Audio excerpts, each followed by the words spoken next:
100년 전 한반도는 풍요로운 야생의 왕국이었습니다. 용맹한 사냥꾼 호랑이는 먹이사슬의 최정점에서 백두대간을 호령했습니다.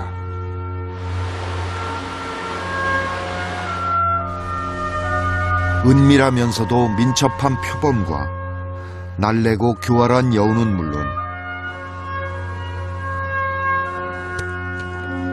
곰 그리고 늑대까지 이 땅의 바위산을 누비며 살았습니다.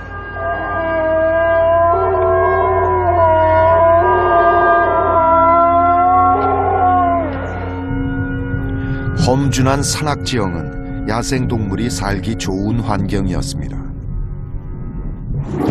그런데 이제 호랑이는 자취를 감췄습니다.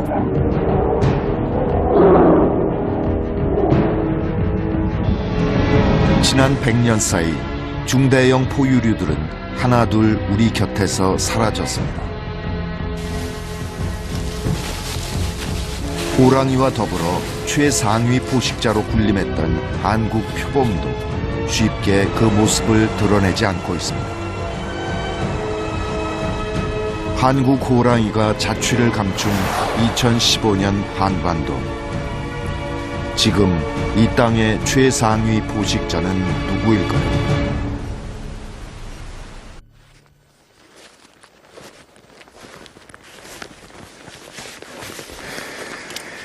네, 이렇게 땅거미가 어두워지면 호랑이는 본격적인 사냥에 나섭니다. 옛날 한반도는 호랑이의 나라라고 불릴 만큼 호랑이가 아주 많이 살던 곳입니다. 두려우면서도 또 그림에는 아주 친근하게 그려지고 또 무서우면서도 우러러봤던 한반도 최상위 포식자 호랑이. 지금 한국의 호랑이는 어디에 있는 것일까요? 야생의 정복자, 호랑이가 등장하면 고요하던 숲은 팽팽한 긴장감에 휩싸입니다. 소리 없이 먹잇감에 접근하던 맹수는 이내 감췄던 발톱을 드러냅니다. 숨 막히는 추격전의 시작.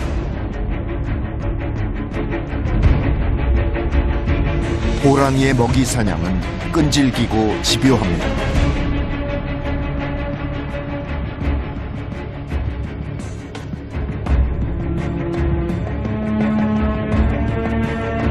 한국 호랑이라 알려진 시베리아 호랑이는 전 세계 호랑이 중에서 가장 큰 체구를 자랑합니다.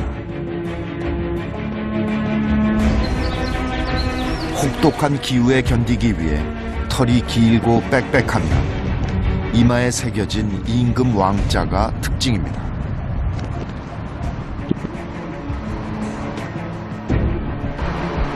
시베리아 호랑이는 대담하지만 언제나 조심성을 잃지 않습니다. 러시아와 중국 그리고 한반도에 분포했던 시베리아 호랑이는 현재 멸종 위기에 처해 있습니다. 한반도에는 지금도 호랑이가 살고 있을까요? 어느 날 갑자기 자취를 감춘 한국 호랑이의 흔적은 뜻밖에도 목포의 한 초등학교에 남겨져 있습니다.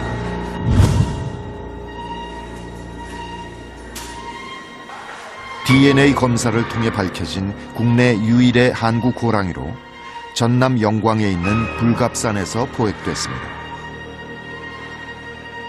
교육에 관심이 있었던 하와구치라고 하시는 분이 그때 당시에 550원을 주고 구입을 했다고 합니다.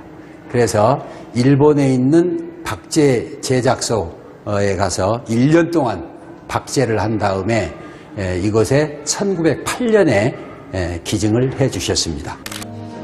호랑이의 늠름한 자태는 그대로지만 털에서 색이 빠지며 예전과 같은 위용은 사라진 지 오래입니다.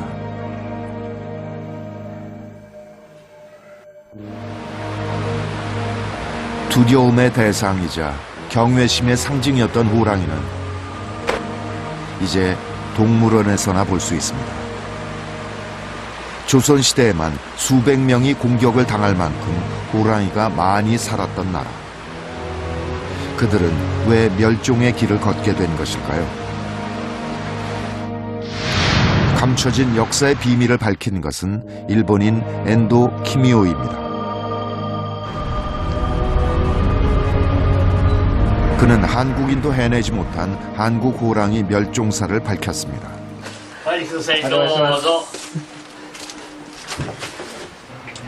동물 전문 작가인 그는 1975년부터 10년간 한국을 드나들면서 집요하게 한국 호랑이를 추적했습니다.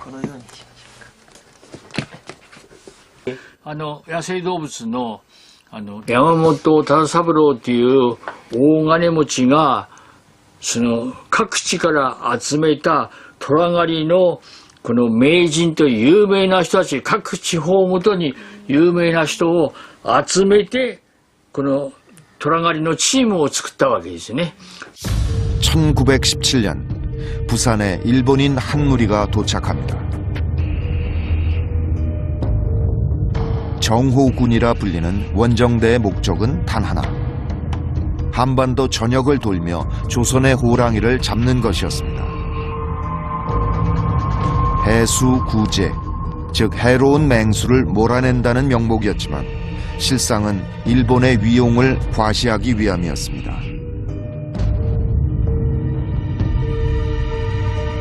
조선 총독부의 해수구제 명목으로 죽어간 호랑이의 수는 18년간 100여 마리에 달합니다.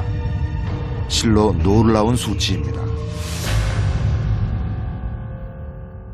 남한에서는 호랑이는 사실 생존하고 있다고 믿을 만한 확실한 증거를 저희가 지금 확보를 하지 못했기 때문에 사라졌다고 말씀드리는 게 타당하다고 생각됩니다. 그러면 표범은 어떨까요? 호랑이와 달리 표범은 전문가들 사이에 의견이 분분합니다. 경남 산청군 고촌마을. 이곳에서 표범은 결코 사라진 전설이 아닙니다.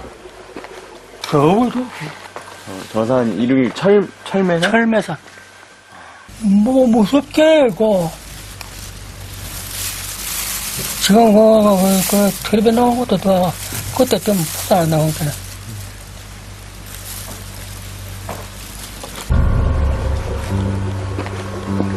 도대체 어떤 일이 있었던 것일까요? 당시 30살 장정이었던 윤보안 할아버지. 자정이 넘은 시각, 그는 깊은 잠에 빠져 있었습니다.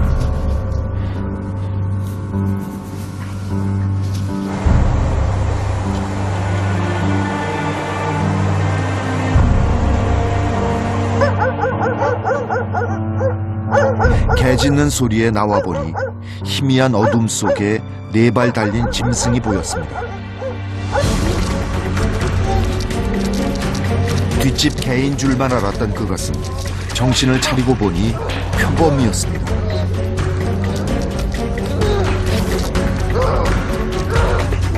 피투성이가 된 채 생명의 위협을 느끼던 그 순간, 그를 구한 건 도끼를 들고 뛰쳐나온 아내였습니다.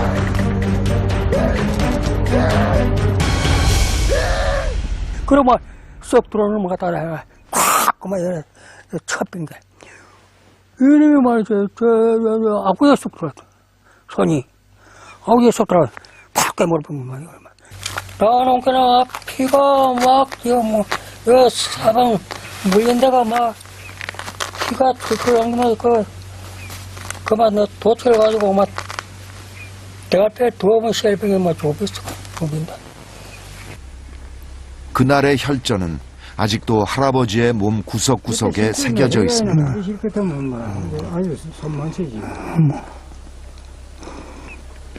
손목은 물론 다리에도 상처가 남아 있습니다. 거기 물어가지고 어디로 나왔어요, 이빨이?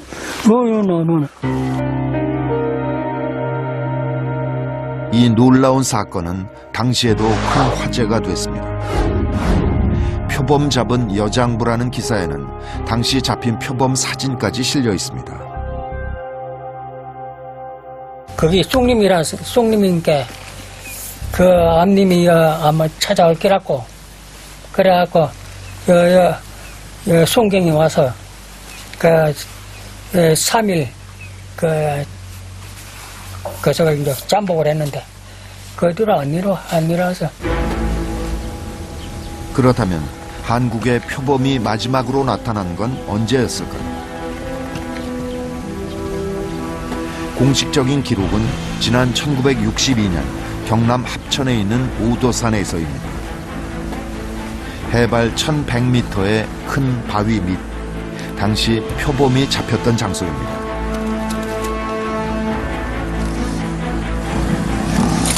올가미에 다리가 걸린 채 생포된 1년생 어린 수표범은 일주일 만에 서울 창경원에 옮겨집니다.